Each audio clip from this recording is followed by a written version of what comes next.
Comment vas-tu? J'espère que tu vas bien.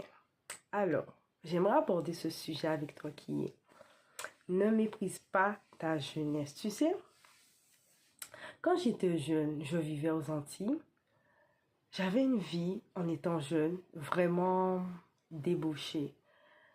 Tous les week-ends, c'était les soirées, les boîtes de nuit, de l'alcool. Je pouvais commencer du jeudi soir jusqu'au dimanche. On sortait, on buvait. Pour moi, je pensais que c'était ma meilleure vie, mais je ne savais pas que j'étais en train de me détruire à petit feu, autant que intérieurement que extérieurement. Vous savez, quand vous êtes là, vous pensez vivre votre vie, vous détruisez votre corps en buvant de l'alcool, en mangeant n'importe comment, en fréquentant des hommes, en rentrant dans certaines relations qui vont vous créer encore plus de blessures. Vous cherchez un pansement, vous cherchez un pansement à travers toutes ces personnes que vous rencontrez et vous accumulez des blessures, vous accumulez des déceptions et vous emmagasinez pas mal de choses négatives qui vont vous suivre. Parce que les actions que nous posons en étant jeunes, ça va nous suivre même à l'âge adulte. Des fois, nous tombons sous certaines personnes qui sont tellement néfastes et cette personne-là, l'ennemi, c'est des personnes en fait que Satan utilise stratégiquement dès notre enfance pour nous persécuter parce qu'il sait que cette personne, elle a déjà le mal, elle est habitée par le mal, de par des malédictions de sa famille, donc par tout un tas de choses. Et demain, il va utiliser cette personne pour pouvoir nous nuire et nous empêcher de rentrer dans notre destinée. Donc, il y a certaines personnes qui rentrent dans nos vies. Elles sont là stratégiquement utilisées, manipulées par l'ennemi pour nous nuire dans le futur. C'est des choses que j'ai vécues en étant jeune, voilà. Je vivais ma vie, je buvais, je fréquentais des personnes et aujourd'hui, l'ennemi utilise ces mêmes types de personnes pour pouvoir me nuire, me faire du mal, etc., m'harceler, toutes sortes de choses. Mais nous savons qu'en Christ, nous sommes plus que vainqueurs. Mais vous voyez, tout ça résulte de quoi? Parce que j'avais pas de discernement, j'ai posé des actions, des mauvais choix qui m'ont suivi à l'âge adulte. Vous voyez?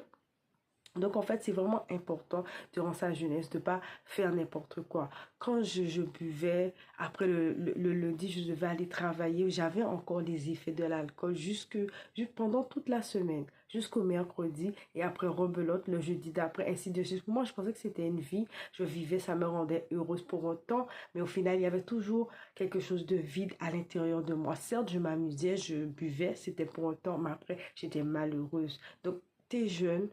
Voilà, consacre-toi au Seigneur, garde ton corps pur parce que ton corps est le temple du Saint-Esprit. Ne donne pas ce corps que Dieu t'a donné qui est merveilleux à n'importe qui va te gaspiller, qui va t'utiliser, qui va te faire du mal. Conserve-toi, consacre-toi, prends soin de toi intérieurement comme extérieurement. Voilà, fais attention à ce que tu consommes, à ce que tu introduis dans ton corps parce que ça va te donner des maladies, ça peut te donner des troubles à l'âge adulte. Donc, ne méprise pas ta jeunesse, ne fais pas n'importe quoi avec ton corps, à boire, à fumer, à fréquenter tout et n'importe quoi, à fréquenter des hommes après qui te laissent des blessures, qui te laissent des cicatrices, qui viennent te donner des bagages spirituels, des mauvaises énergies, des mauvaises ondes.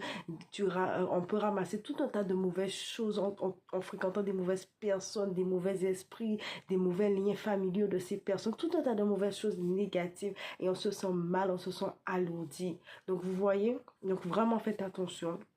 Ne méprisez pas votre jeunesse. On peut être jeune, s'amuser sans forcément boire, sans forcément coucher à gauche, à droite, se consacrer au Seigneur. Parce que moi, quand j'allais à l'église et j'ai vu des jeunes qui aiment le Seigneur, qui sont consacrés, mais je me suis dit, mais en fait, moi, quand j'étais jeune, j'allais en boîte de nuit, je fréquentais des personnes, je sortais tous les week-ends, je pensais être heureuse, mais en fait, j'ai vu, en fait, quand j'ai participé à ce séminaire, à cette conférence où il y avait des jeunes, je me suis dit, mais je peux pas comment vous expliquer cela, mais le bonheur, en fait, que je pensais en étant jeune, en ayant cette vie de débauche, être heureuse, ça n'avait rien de comparable à la gloire de Dieu. Comment je vois ces jeunes étaient remplis de la présence de Dieu, étaient zélés, manifestaient un amour pour le Seigneur, ils s'amusaient, mais en même temps, ils se consacraient pour l'éternel, ils cherchent la face de Dieu.